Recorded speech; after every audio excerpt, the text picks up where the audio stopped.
There we go. First ban is going to be Bellica, causing a lot of issues for anyone going against Ratpack once he gets that Bellica, and Ratpack will be banning out Decker.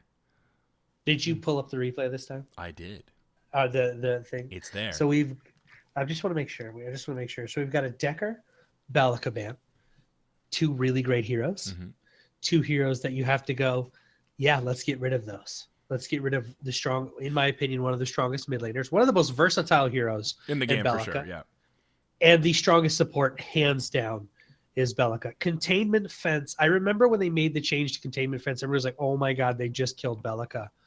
And Containment Fence is a death sentence. You land that on 2 or 3 people, it is a death sentence. She is such a strong hero. Plus that stun from Stasis Bomb. Yeah. You Decker? I mean, she's the best support in the game. Oh, yeah, hands down. The best support in the game. The only thing that's keeping Decker balanced is the Stasis Bomb bug. That's the only thing.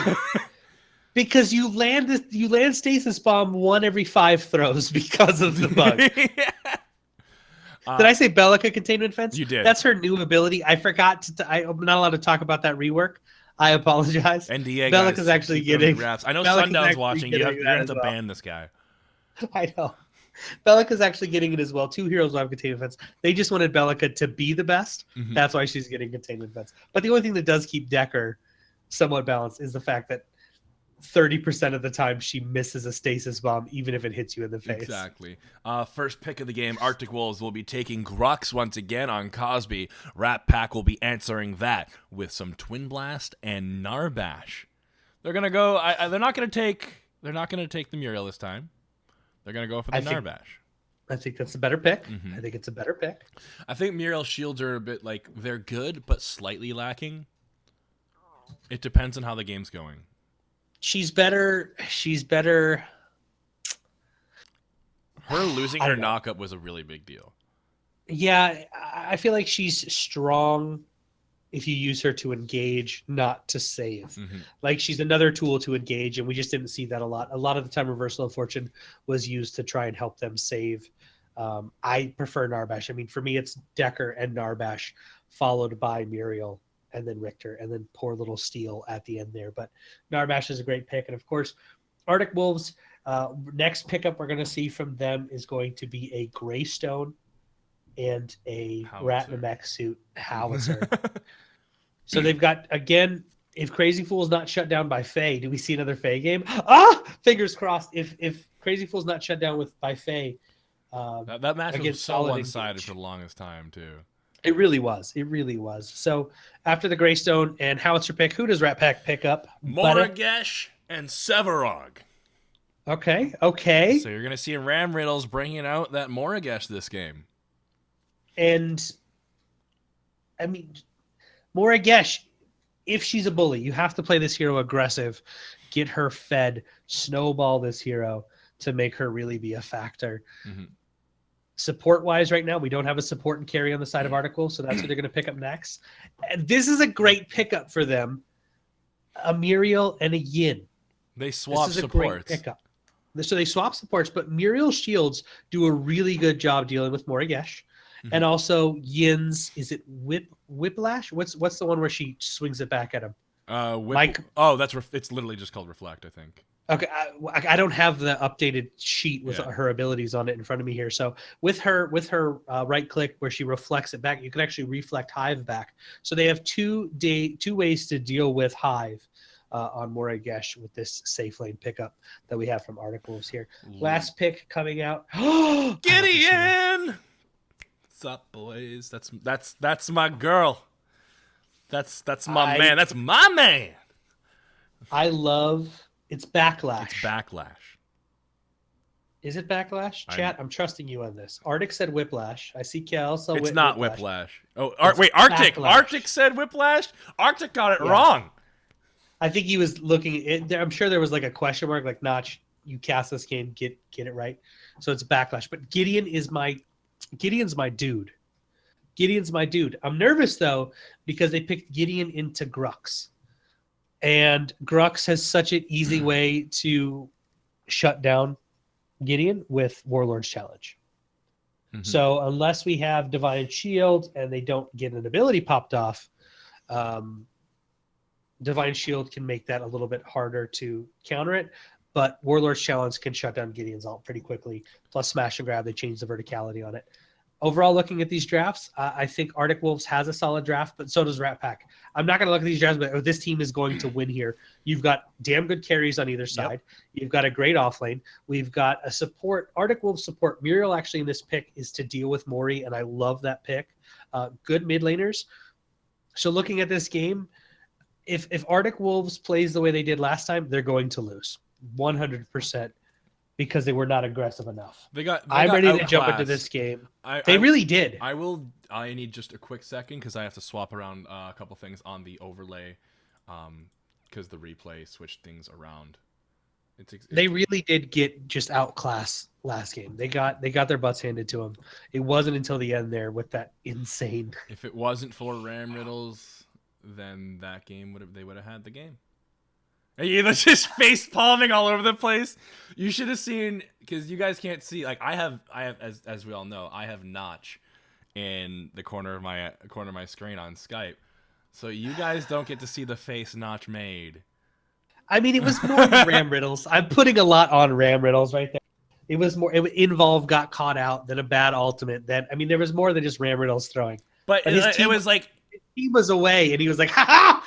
No, and he still went in. I refuse to win this engagement. I know he's escaped. Screw you. We're going back in, boys.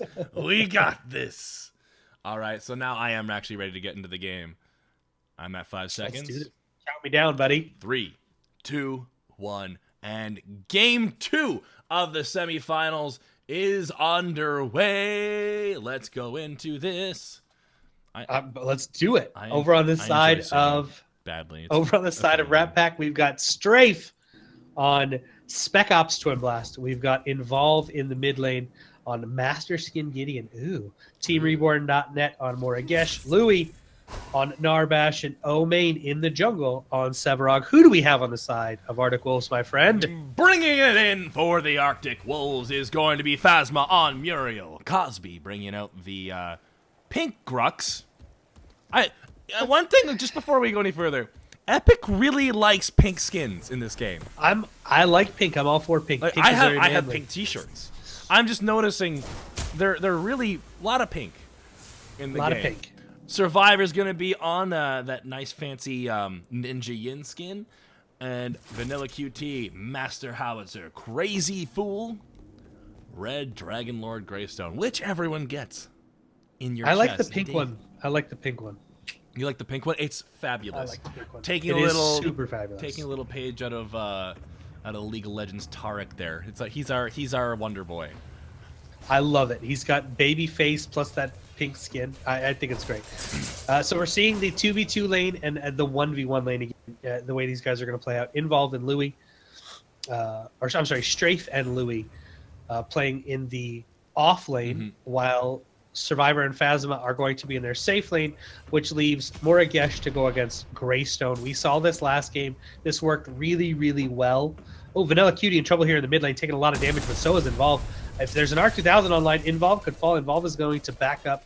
He is going to get away. A lot of minion damage coming out there. I think the minions did the most damage out of all of that. They really did. There was a ton of damage coming out from minions there. Minions are the real MVP. They have been since Legacy, and it's going to stay that way. R2000 is going to miss, and Involve will continue to stay alive. So it seems like the way, because we've seen this for 2 games now, it's Ratpack that's forcing the 2v2s, the way they're positioning themselves.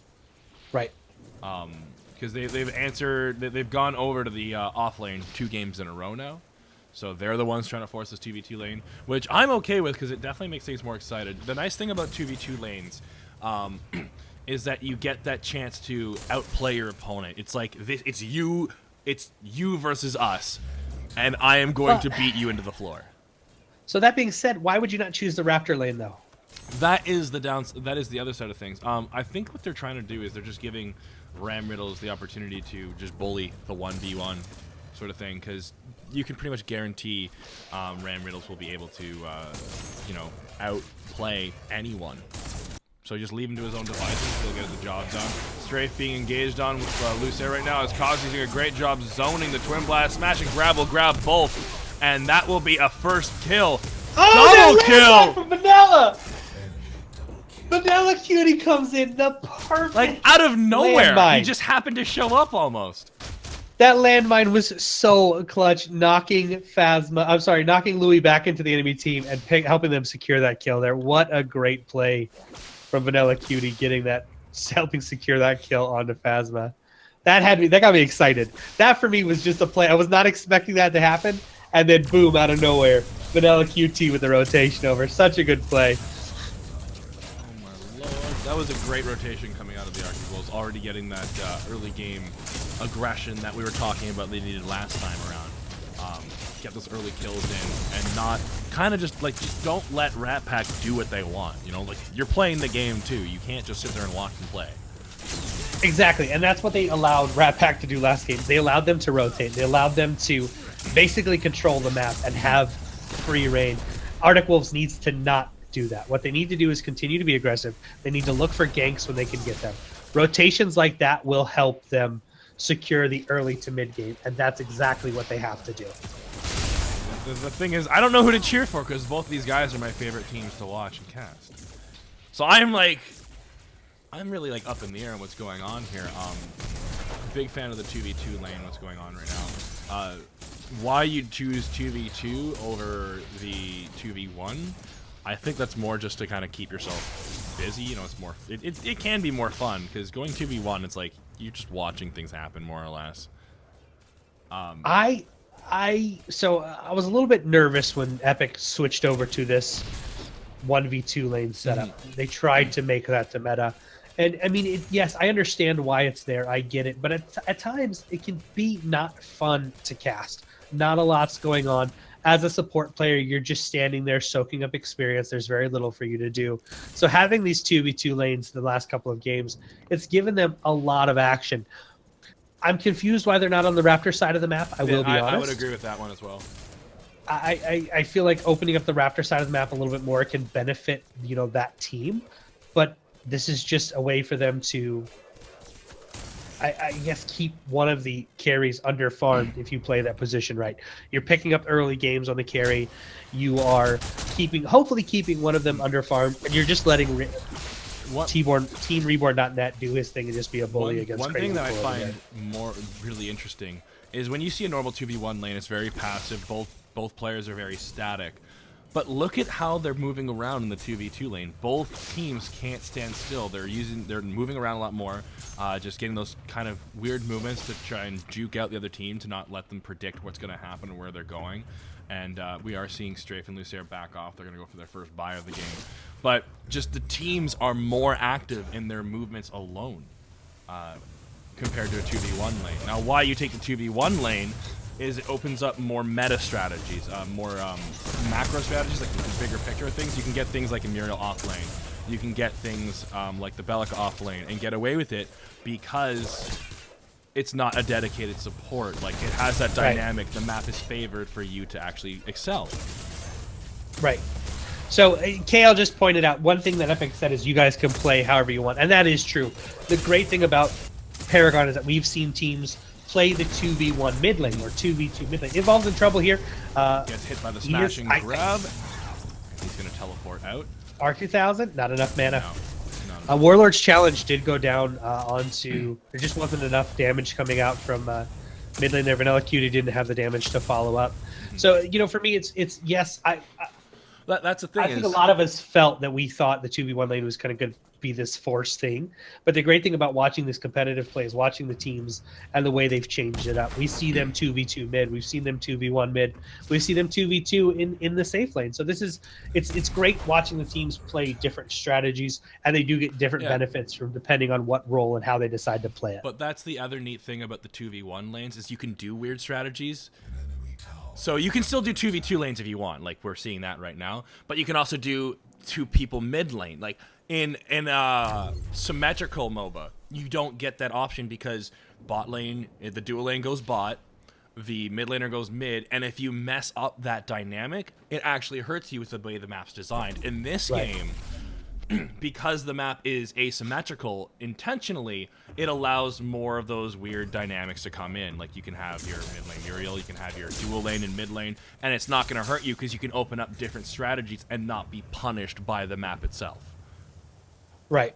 So while we were talking about the different strategies, we are seeing the Team Reborn.net actually did pop the ultimate of Crazy Fool. So he is being very aggressive in this lane. Crazy Fool's done a good job not allowing there's not a lot of lane push coming out of Team Reborn.net, but he's farming under his tower. He's trying to play, maybe waiting for a gank, but with that 2v2 lane, your jungler is going to be prioritizing mid. Oh, main going in for the subjugate, but Vanilla QT will ult out of there just barely enough to escape, and that is not going to be a pickup in the mid lane. Both teams are going to walk out with about half health on their supposed targets. About to hit the 10-minute mark. We're 9 minutes in. We've had some aggression in the mid lane here. Not a ton of. I mean, there's been 2 kills for Survivor early. They picked up those kills on Louis and Strafe. But other than that, there's been a couple attempts for ganks. They just haven't been successful. With Raptors spawning here in just a minute. No tier 1 tower. Right now coming out of Arctic Wolves. They managed to pick up 2 purple buffs. There's a landmine landing mid lane, followed by 2000. And Volv's going to have to teleport out of there before anything crazy happens to him. I think Cosby was looking for something, but he's just kind of hovering around right now, not able to use that purple buff. Sorry to cut you off. No, you're fine. I mean, double purple buff is a great way to try and pick up a gank. So as we rotate into the 10-minute mark with Raptors spawning, I mean, what's the next play here? Do we see them rotate off and go to pick up the Raptors right now? Both Survivor and Muriel backed. Raptors are up. The tower is pushed for Strafe and Louis, or into Strafe and Louis. Do you give up a tier 1 tower to pick up the Raptors, or do you go back to this lane to farm and defend and possibly look for a kill? I think going like they're in position right now, so they're gonna want to try and get that gank off if they can. Cosby's going on Lucer. He's gonna use the Warlord's challenge on Narbash for the clap stun and smash and grab. Lucer's just trying to get away, but it won't be enough as Survivor's the one to pick up the kill. And that is, I think Yin is sitting at a killing spree right now. Yeah, Yin's picked up all 3. No! He's the only one on the team with kills. It may have bugged out for me because it only shows him at 2. Yeah. So Yin is sitting at 3 kills. They're going to push this tier 1 tower. They're going to have that to deal with that lane clear of Strafe with those grenades. I mean, they do have the advantage here in the 2v1. No rotation coming off yet, so if they decide to get aggressive, they can. But then you run the risk of taking that early tier 1 tower. All right, black buff is up. Old Main's going to grab that one. And kind of curious to see which tower is the first one to fall right now. Mid lane's being engaged on, but Gideon is really hard to gank. So he's going to get right out of there with the teleport. Great positioning from Involved. Kills going in favor of Arctic Wolves right now, currently 3-0. Ratpack's not exactly just laying down and letting it happen. It's just the people they're trying to pick targets on happen to be very, very elusive. Mostly Involved. He's able to get out from most situations here. Yeah, I mean, you take a look at the kit of this hero. He's got Burden, which is a slow. Of course, Torn Space to Rift Away. The damage coming out of his Cosmic Rift. Involved is such a damn good mid player. And a lot of ways to escape. It's very hard to actually get a gank onto this mid lane here. Raptors are up. We haven't seen any play for them yet. Crazy Fool still dealing with this Morgesh in this tower. Morgesh is sitting at level 8. Crazy Fool only sitting at level 6. If we take a look at the card power, Yin is bugged out, so I can't tell you what she's at. Do you want to do the quick back? Let's do the quick back and forward before a team fight takes out. Let me just bring up the spoiler shield. There it is. Okay, back in 3, 2, 1, go. And going forward, and I'm not 221, 1221, 3. Right there with you. 4. We do have a kill being picked up against Cosby. Let me just take away this spoiler shield. There we go. He rotated in to try and pick up a gank onto Strafe. It did not work the way he wanted to, and Cosby does fall. Also, Survivor and Phasma were low. They have to back in order. Milo QT coming in from the waterfall drop on the platform where the jump pad used to be, getting a nice landmine, throwing Omain under the tower. He would take a tower shot, and that's going to be the end of that engagement. He's going for the buff. Who gets the red buff? It's no, blue buff is going to be going to Omain. Vanilla QT backing off. Right now, Crazy Fool's been on Greystone the entire game, but he doesn't really get a chance to play the game because Reborn's just pushing over and over and over again. Or Ram Riddles, sorry. That's really what I mean. Team Reborn.net has just been hyper aggressive. We saw this the last time with Crazy Fool, where he just got shut down by Team Reborn.net. He wasn't able to leave this lane for quite some time, and that's exactly what Team Reborn.net is doing right now in Crazy Fool. Crazy Fool's okay though, because he's just gonna farm up, and eventually he'll get to that point where he's gonna be able to just. Yeah. I just looked at his builds. I'm sorry. He's got 3 healer tokens on. Yeah. And a health to pot. deal with the poke of Moragesh.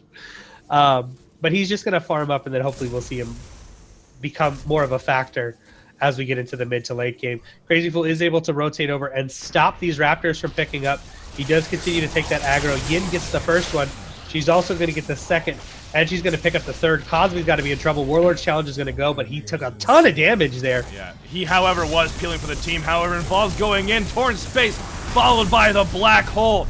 Not going to hit everyone that he wants. They are going to back up. Vanilla QTs gets stunked before he can walk into the Gale of Yin. And he's going to go down. So 2 for nothing. They do get Raptors out of it. I think that's overall an even trade. Probably in favor of Ratpack, actually, because I feel like that's damage. I feel like it gives Survivor the extra boost he needs, sitting at 23 card power. Yes, he's only 3 card power over Strafe, and you've only lost your jungler and your mid laner, who mid laner so far has done a really good job farming, so it's not like the end of the world. I have to say it goes more in favor of Arctic Wolves because they picked up 3 Raptors. Okay.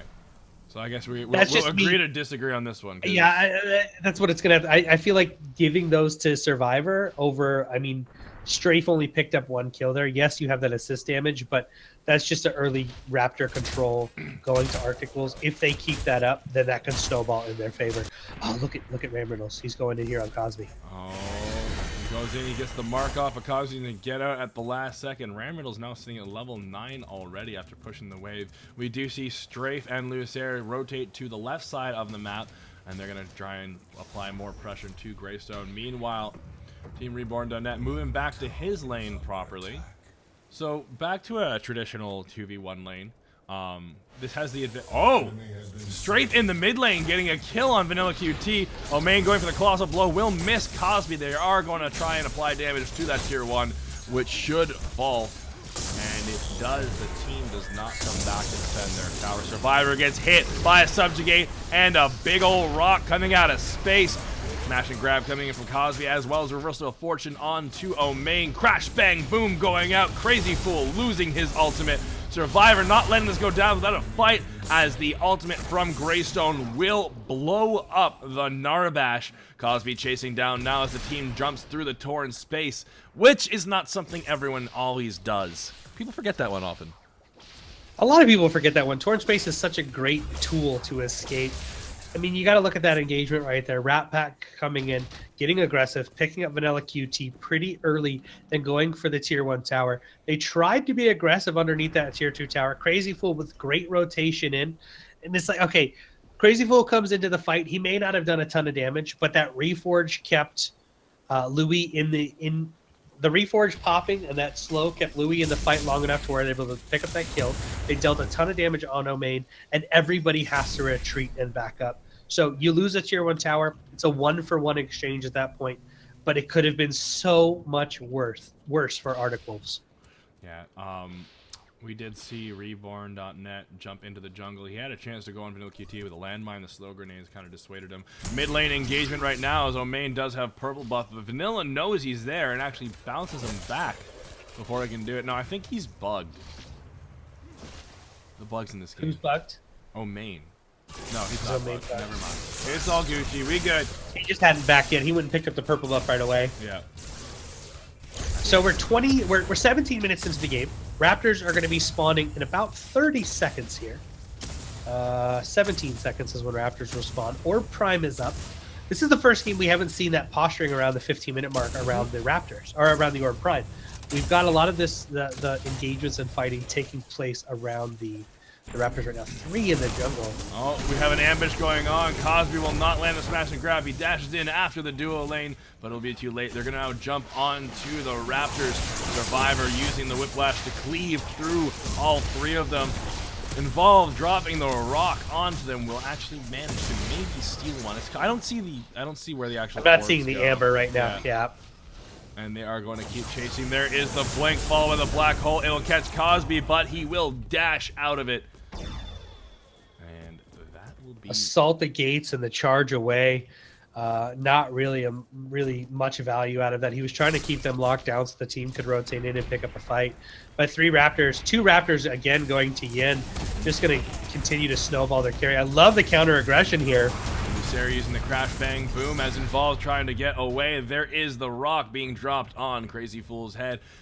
He's gonna back off on that one. Omain kind of hovering around, waiting for something to happen just in case.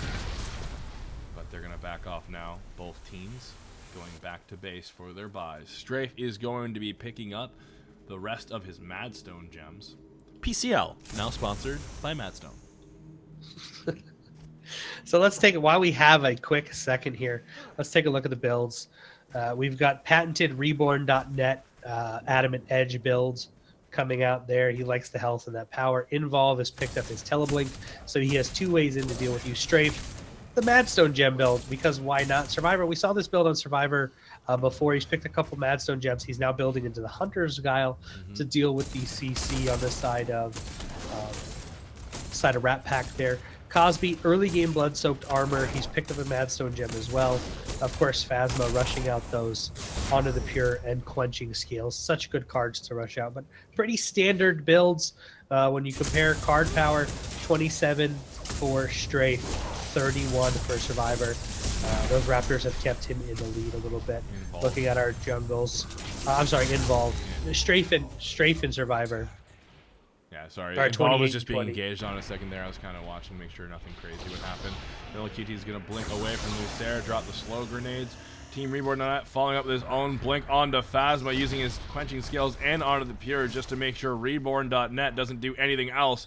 But Millikiti's in a bit of trouble. There's Involved with the blink. Team Reborn.net trying to do what he can. Double blink coming from Involved. He has no more mana to follow up on that one. Crazy Fool comes in, try and help out. Oh, Team Reborn.net tried to use his ultimate onto Phasma. Will not get the damage off as the Consecrated Grounds will save Muriel's life.